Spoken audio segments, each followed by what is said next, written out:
Breaking news, Russia tuluyan ng tinabla ng China at Putin nakiusap kay Trump.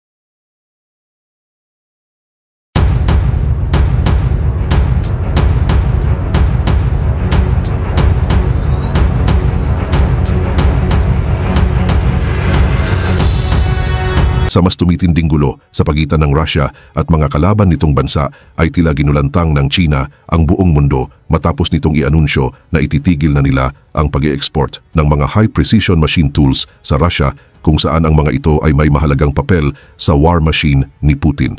Habang isang desperadong galaw naman ang ginawa ni Putin kay Trump. Ano nga ba ang dahilan at bakit tila iniwan ng Beijing ang Moscow na nakabitin sa ere at higit sa lahat ay paano na ngayon ang Russia gayong mas lalo pang tumitindi ang mga pag-atake ng Ukraine at mga kaalyado nito? Pero bago ko simulan ay hihingi lang sana ako ng isang like at subscribe, malaking tulong na ito sa aming mga content creator. Salamat po.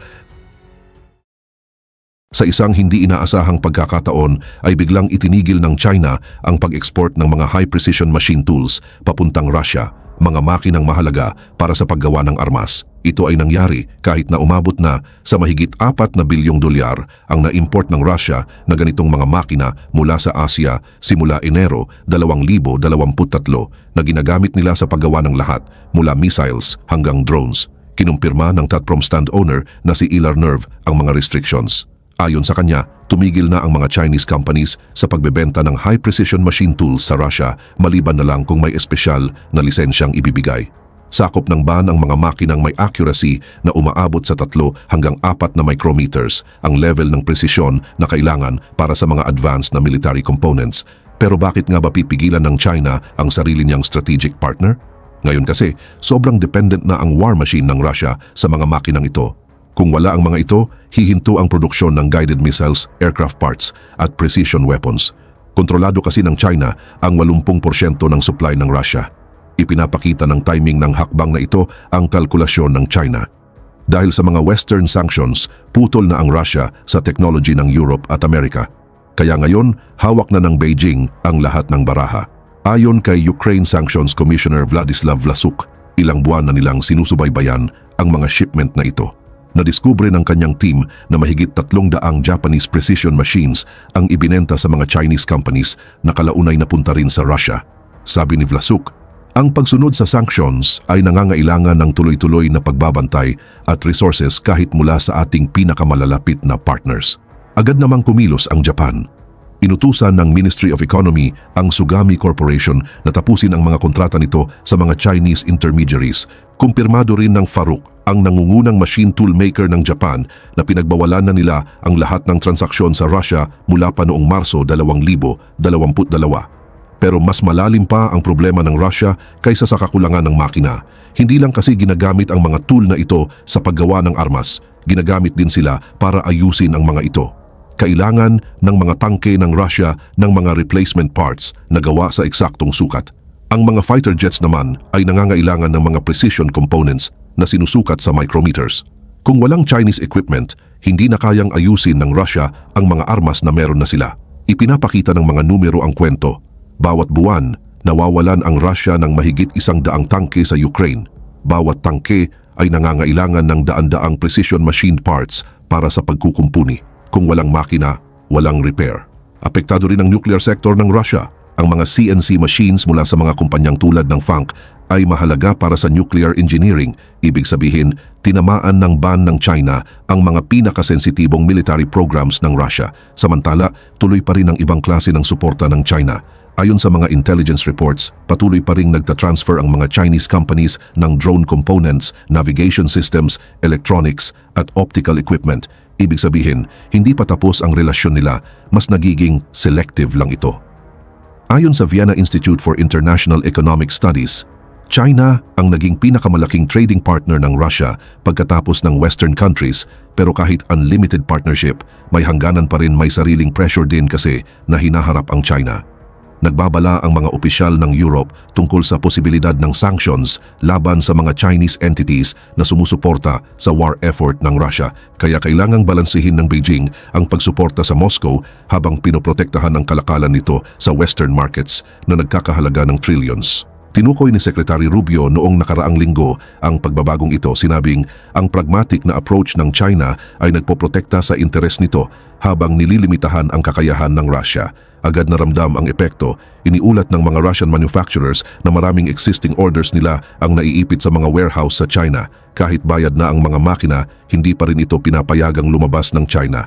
Sabi ni Nurv, ang mga tangkang i-export ang mga ito ay nagdudulot ng unpleasant incidents. Dati, inaangkat ng Russia ang mga makinang ito sa pamamagitan ng komplikadong network. Dumadaong ang mga barko sa mga pantalan ng China, sinasakay ang equipment tapos dinadala sa Vladivostok. Mula roon, ipinapadala ito sa buong Russia gamit ang mga rails na tumatawid sa 11 time zones. Ngayon, sarado na ang pipeline na iyon. Wala ring alternatibong supplier na kayang pumalit sa ganoong scale.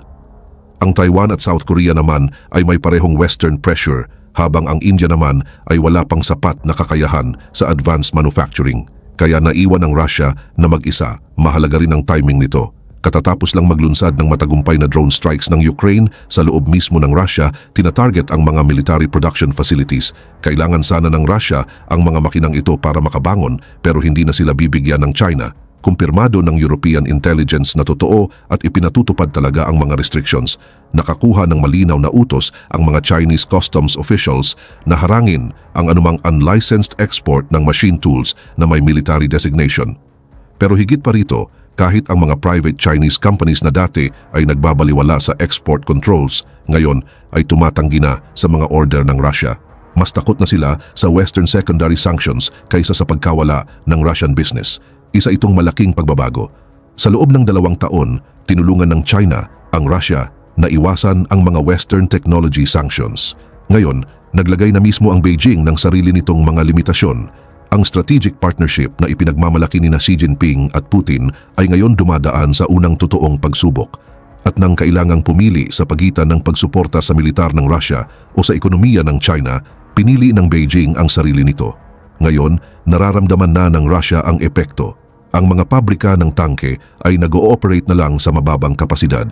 Ang maintenance ng mga eroplano ay mas matagal na. Bumaba rin ang quality control dahil wala ng mga precision measurement tools. Lalong lumalala ito sa panahon ng taglamig. Mas mabilis masira ang mga kagamitan ng Russia sa matinding lamig at ang pagkukumpuni ay nangangailangan ng eksaktong sukat na tanging mga high-precision machines lang ang kayang gawin. Tinamaan ng ban ng China ang Russia sa pinakapangit na panahon at malinaw ang mensahe ng Beijing, may hangganan ang partnership kapag nagkaiba na ang interes. Samantala, isang desperadong pakiusap naman ang sinabi ni Putin kay Trump. Sa isang televised interview, sinabi ni Putin na huwag bigyan ng Tomahawks ang Ukraine. Nangyari ito kasabay ng kumpirmasyon ng United States na aktibong pinag-iisipan nilang magpadala ng mga Tomahawk cruise missiles sa Ukraine, mga sandatang kayang tumama sa Moscow mula mismong teritoryo ng Ukraine. Sinabi ni Putin kay Russian propagandist Pavel Zarubin, ang pagpapadala ng long-range missile systems kasama ang Tomahawks sa Ukraine ay sisira sa mga lumalabas na positibong ugnayan sa pagitan ng Russia at ng United States. Ito ang dahilan kung bakit kakaiba ang Tomahawks kumpara sa lahat ng armas na meron ngayon ang Ukraine. Ang mga kasalukuyang Western missiles ay umaabot lang ng higit 200 kilometro, pero ang Tomahawks kayang lumipad ng mahigit 2,000 kilometro. Ibig sabihin, halos lahat ng malalaking syudad sa Russia ay abot na ng Ukraine. Tinawag ito ni Putin bilang isang bagong yugto ng paglala o escalation. Binalaan niya na sisirain ito ang kahit anong tsansang maayos pa ang relasyon ng US at Russia. Pero pagkatapos, sinubukan niyang paliitin ang epekto nito. Sabi niya, makakasama ba sa amin ang Tomahawks? Oo, pero babarilin namin sila pababa at patitibayin pa namin ang aming air defense systems. Hindi nito babaguhin ang balanse ng kapangyarihan sa battlefield. Pero kung hindi naman daw nito babaguhin ang laban, bakit ganun na lang ang pakiusap ni Putin kay Trump na huwag itong ipadala? Nasa sagot mismo ni Putin ang clue. Sabi niya, ang paggamit ng Tomahawks nang walang direktang partisipasyon ng mga American military personnel ay imposible. Ibig sabihin, ayon kay Putin, kailangang mismong mga sundalong Amerikano ang mag-program at magpalipad ng mga missiles na ito at kung ganun, mangangahulugan iyon ng direktang pakikialam ng Amerika sa pagsalakay sa teritoryo ng Russia. Kinumpirma ni US Vice President J.D. Vance noong ika-28 ng Setyembre ngayong taon na tinitingnan nga ng Amerika ang posibilidad ng pagbibigay ng mga missiles na ito. Ibig sabihin nito, kaya ng Ukraine tamaan ang mga Russian command centers, mga air base na may nuclear bombers at mga military factory sa loob mismo ng Russia. Hindi pa diretsong sumasagot si Trump sa pakiusap ni Putin pero 2 linggo pa lang ang nakakalipas, tinawag niyang paper tiger ang Russia dahil sa mga palyado nitong operasyon sa battlefield. Malaking bagay ang pagbabagong ito. Dati, madalas sabihin ni Trump na gusto niyang tapusin agad ang digmaan. Pero ngayon, pinag-uusapan ng administrasyon niya ang mga sandatang mismong tinatawag ni Putin na red line. Ipinapakita ng timing na may mas malalim na dahilan. Ayon sa mga verified reports, nawalan na ang Russia ng higit 4,000 tangke at mahigit 250,000 sundalong Ruso ang patay o sobrang sugatan para makabalik pa sa laban. Sa ngayon, kontrolado lang ni Putin ang 19% ng Ukraine. Noong Marso 2022, mas malaki pa ang nasasakupan niya kaysa ngayon. 3 taon ng digmaan pero mas lumiit pa ang hawak niyang teritoryo. Samantala, patuloy ang Ukraine sa pag-atake sa loob ng Russia. Noong nakaraang buwan, tinamaan nila ang mga oil refinery. Noong buwan bago iyon, mga ammunition depot naman. At lahat iyon gamit lang ang mga short-range weapons. Ngayon, isipin mo na lang kung anong magagawa nila kung may Tomahawks na sila. Alam ni Putin ang kalkulasyong ito. Kaya siya mismo ang nag-aapela ng live sa Russian television, hindi sa mga diplomatic channels, hindi sa private calls, kundi sa publiko. Ipinapakita nito ang desperasyon niya. Ayon sa European Parliament, may isa pang bagay na ayaw pag-usapan ni Putin. Nagsimula na ring gumawa ang Ukraine ng sarili nilang long-range missiles.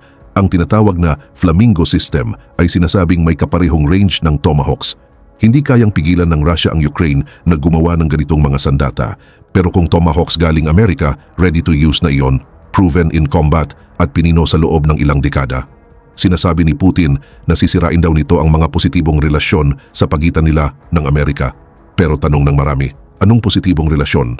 Araw-araw, nagpapalipad siya ng missiles sa mga lungsod ng Ukraine, mga Caliber cruise missiles at Iskander ballistic missiles. 3 taon na niyang ginagamit ang mga long-range weapons na iyan. Ngayon siya natatakot na magawa rin iyon ng Ukraine. Ipinapakita ng mga numero ang totoong kwento. Bawat linggo, nagpapalipad ang Russia ng napakaraming missiles papuntang Ukraine. Ngunit ang Ukraine, wala pa ring kakayahang tumugon ng pareho.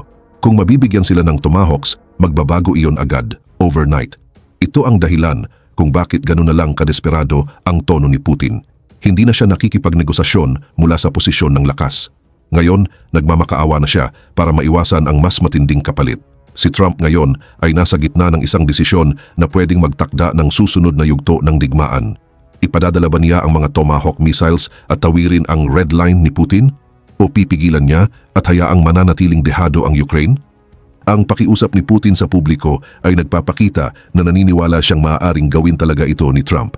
Matapos ang ilang taon ng pagbabanta ng escalation, ngayon si Putin na mismo ang nagbabala tungkol sa pagkasira ng relasyon. Ang mga missiles mismo ay metal at pampasabog lang. Pero ang simbolo nila, iyon ang kinatatakutan ng Russia, ang pagkakaroon ng Ukraine ng kakayahang lumaban ng patas. Kaya si Putin, sa halip na magbanta o magdemand, ay nagpunta sa telebisyon para magmakaawa. At ang pinakamalakas na mensahe dito, hindi yung sinabi niya, kundi yung katotohanang kailangan pa niyang sabihin ito.